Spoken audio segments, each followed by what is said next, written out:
오늘 수업은 평생 한 번은 읽어야 하는 인문고전 103, 100가지 이야기 중에서 100가지 책 중에서 첫 번째 시간 소크라테스의 변명에 대해서 공부해보자.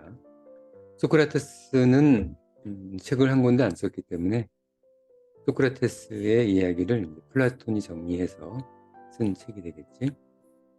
그래서 주인공은 전부 다 소크라테스고 책으로 정리한 사람만 플라톤이 되겠다.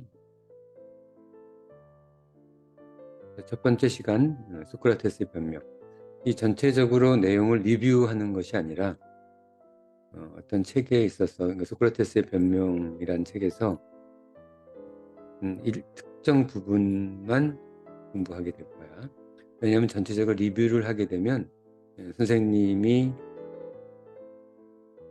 강의한 수업한 내용들이 선입관으로 적용해서 전체적으로 책을 읽을 때 선입관에 의해 영향을 받을 수 있기 때문에 가능한 한 짧은 이야기만 소개하고 나머지 원문은 다른 책을 구해서 공부하도록 하자.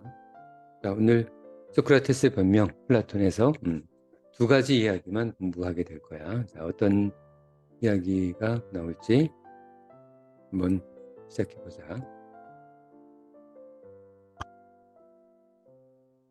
자, 첫 번째 이야기는 아테네 시민 여러분을 키우자.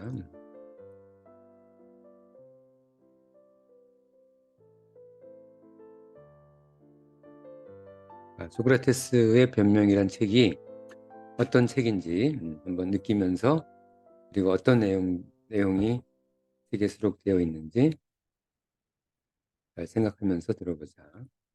아테네 시민 여러분, 저를 고발한 사람들의 말을 들었을 때, 소크라테스가 고발당했지. 귀족들하고 왕에게 고발당했는데, 소크라테스는 철학자이기 때문에 자유와 평등을 사람들한테 강의를 했겠지. 그래서 귀족들이 별로 좋아하지 않았어, 소크라테스를.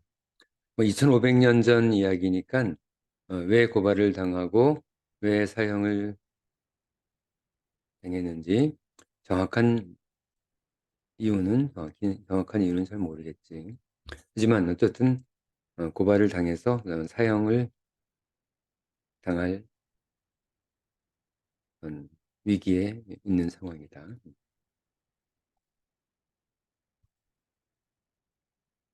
당신들이 어떻게 느끼셨는지 모르겠습니다. 내가 들을 때조차도 내가 누군지 헛걸려 버릴 정도로 그것은 그럴듯했습니다. 워낙 그럴듯하게 고발장을 써서 내가 정말 그런가? 라는 생각이 들 정도였단 말이지. 그러나 그들은 사실에 대해 거의 한마디도 말하지 않았습니다. 대부분이 거짓말이라는 거지. 자신의 목적을 위해서 거짓으로 고발을 했던 거야. 그리고 그들의 많은 거짓말 가운데서 특히 내가 놀란 것이 하나 있습니다.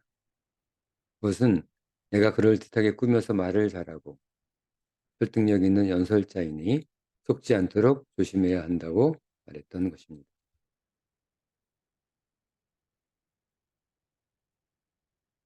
거짓 설득력 있는 연설자. 그러나 당신들이 볼 수 있듯이 그들이 어떻게 보더라도 나는 대단한 웅변가는 아니라는 사실로 그들을 반박했을 것입니다. 자, 그럴듯하게 말을 꾸며서 하는 설득력 있는 연설자. 그런 사람들이 있는 거야, 세상에는. 자신의 목적을 위해서 그럴듯한 말을 하는 그런 웅변가가 되겠지.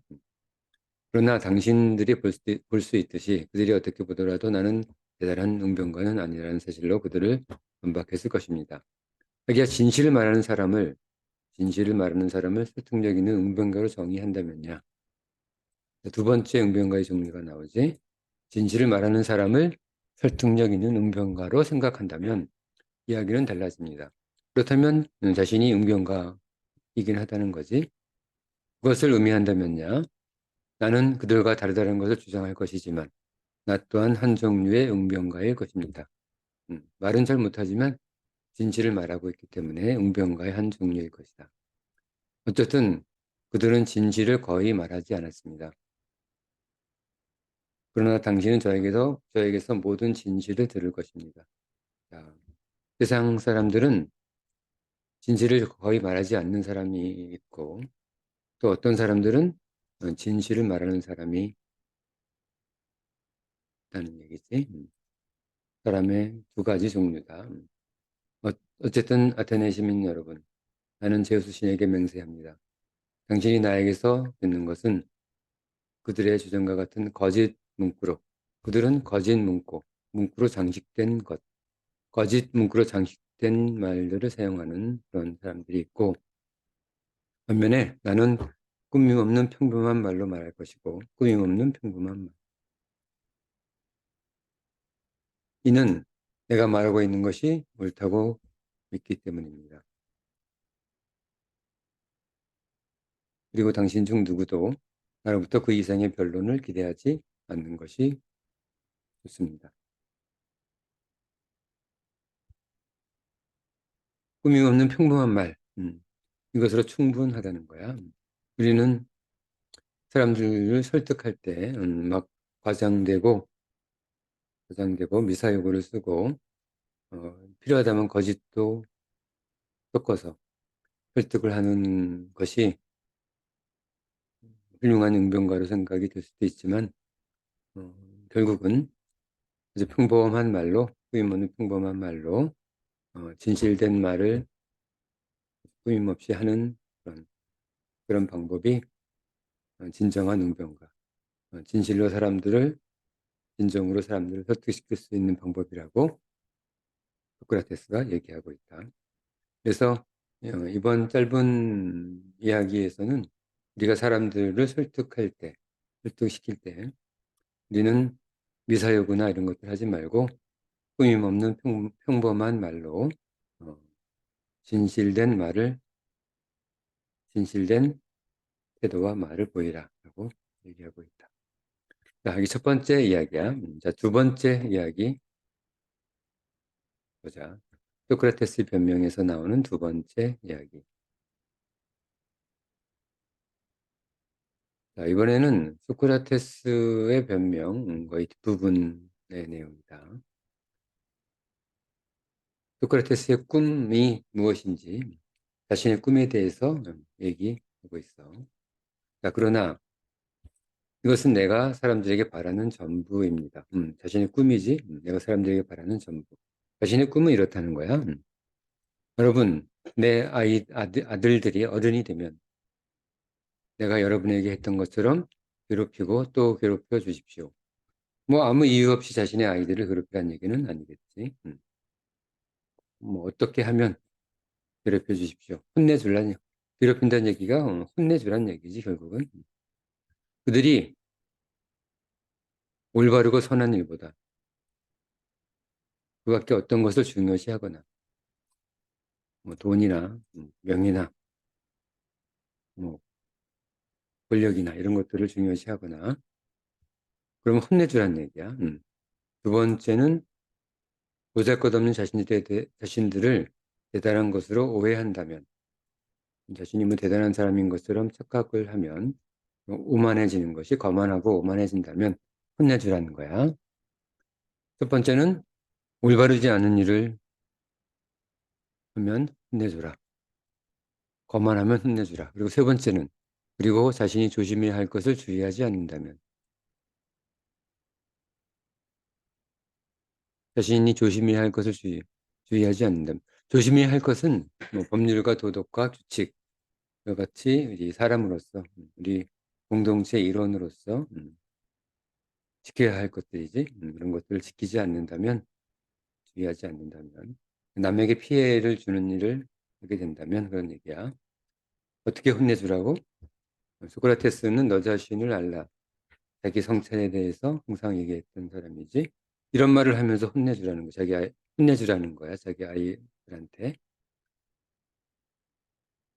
별것도 아닌 주제에, 별것도 아닌 인간들인 주제에 뭔가 대단한 인물로 착각하지 말라고 내가 여러분에게 한 것처럼 그들, 자신의 아이들이지, 자신의 아이들을 혼내.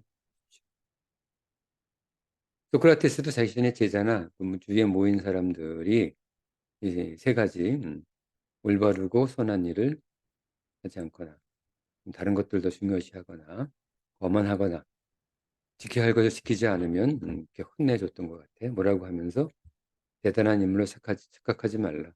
별것도 아닌 인간들인 주제에. 자, 그렇게 한다면 나 자신과 내 아들은 당신들로부터 당신들에게 제대로 대우를 받은 것이 될 것입니다. 자, 이제 끝낼 시간입니다. 우리는 지금 가야 합니다. 나는 죽기 위해, 당신들은 살기 위해 제자들이지. 우리 앞에서 기다리는 죽음과 삶, 어느 쪽이 좋을지 누구도 모릅니다. 신이 아닌 한. 자, 이렇게 두 번째 이야기가 끝난다. 여기서 소크라테스가 원하는 것들이 지금 나오고 있는데, 첫 번째는 아까도 얘기했지만, 좀 전에도 얘기했지만, 올바르고 선한 일보다 돈이나 그밖의 것을 중요시하며 혼내주랬으니까 세상이 올바른 것을, 올바르고 선한 일을 중요시하는 삶을, 세상을 원했고, 두 번째는 거만하지 않은 세상, 보잘것없는 자신들을 대단한 것으로 오해하는 그런 사람들이 많지 않은 세상, 아주 겸손하고 배려심 있는 세상. 그 세 번째는 자신이 조심해야 할 것을 조심하는 세상, 지켜야 할 것을 지키는 거지, 그런 세상이 되기를 원했다. 그리고 네 번째는 여기 좀 숨어 있지만 자기 자신의 아이들을 가르쳐 달라는 거잖아. 그러니까 좀 교육기관 같은 것을 만들어서 사람들을 교육하라라는 것이 숨어 있다. 네 번째는. 그래서 소크라테스의 이야기를 듣고 플라톤은 학원을 만들었지. 그때는 국가에서 학교를 만들지 않았으니까 학원을 만들었지. 그게 플라톤의 아카데미아. 지금도 아카데미아라는 말은 많이 사용하고 있지. 그리고 또 플라톤의 제자 아리스토텔레스는 리케이온이란 학원을 만들어서 아이들과 사람들을 가르쳤다. 자, 여기서 두 번째 이야기는 소크라테스의 마지막 꿈에 대해서 공부해봤다. 지금 우리 수업은 소크라테스의 변명 공부했지? 좀 줄이자.